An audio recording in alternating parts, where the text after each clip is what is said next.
Good morning, this is Richard Capsh in Chicago with some comments on the markets. Today's Monday, August 30th. We've got the stocks are mixed this morning. The Dow is down about 25 points. The S&P and the NASDAQ are both higher. The S&P is up about 13 and NASDAQ's up about 125.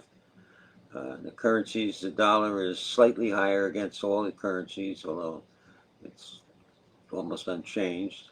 But it is just a little bit higher today. The crude oil is down about a third of a dollar, and gold is right now it's down about $5 at about 18.13, 18.14.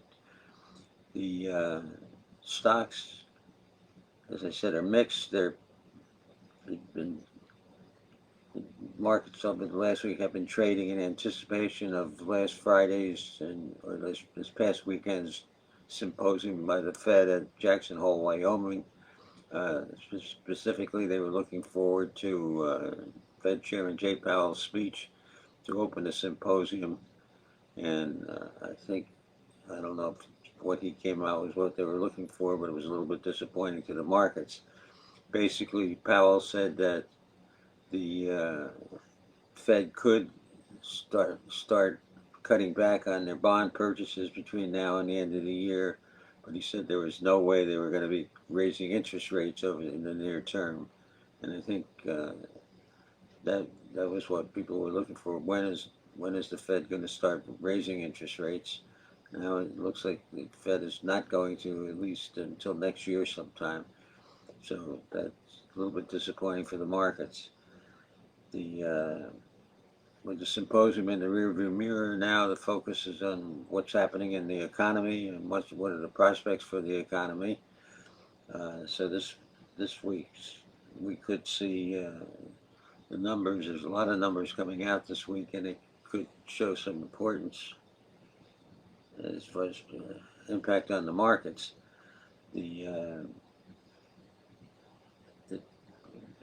Overriding all of this is continuing concerns about the COVID virus that seems to be resurgence. Some states are going to mandatory masks, and it could put a damper on economic growth. As far as the numbers are concerned, the last Friday we had consumer spending was a little bit disappointing.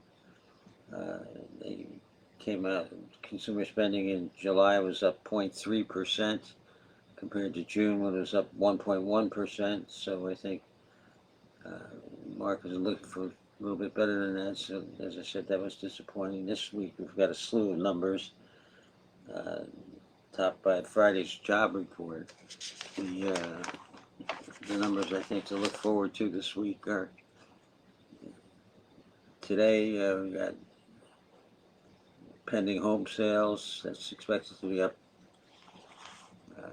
about a half a percent, 0.5%.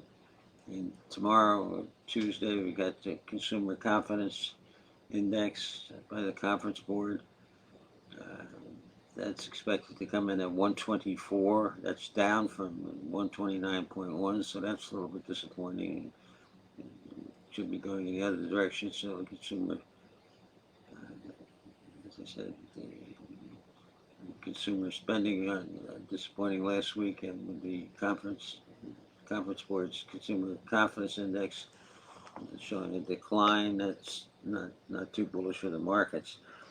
On Wednesday, we've got the ADP employment report, which is a precursor to Friday's own employment report.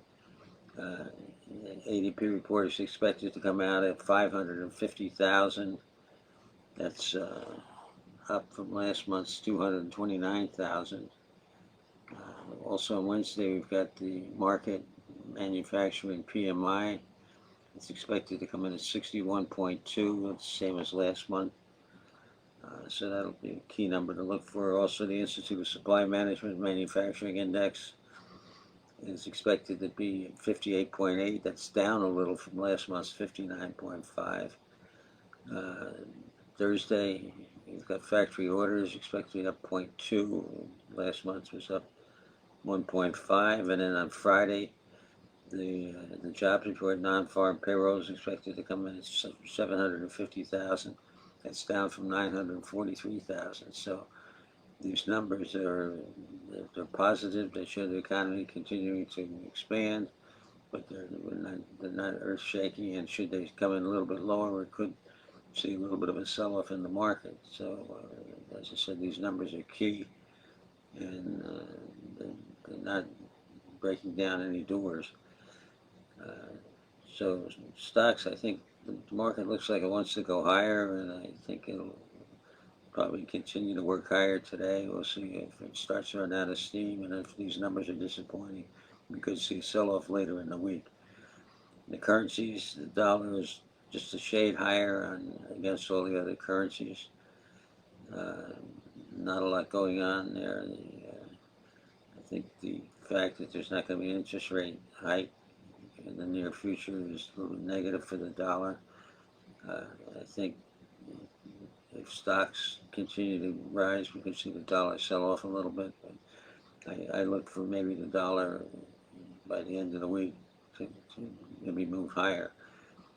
And crude is down about a third of a dollar right now. Over the weekend we had Hurricane Ida hit the Gulf Coast, but apparently the oil rigs in the Gulf of Mexico managed to survive, so there doesn't appear to be any loss of oil. So that had minimum impact on the market. OPEC meets Wednesday to discuss production cuts, so that'll be hanging over the market. I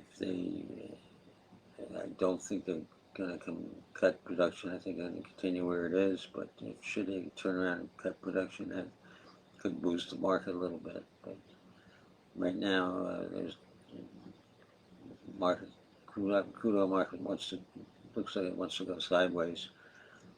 And finally, gold is holding above the $1,800 level, only by $10 or $15.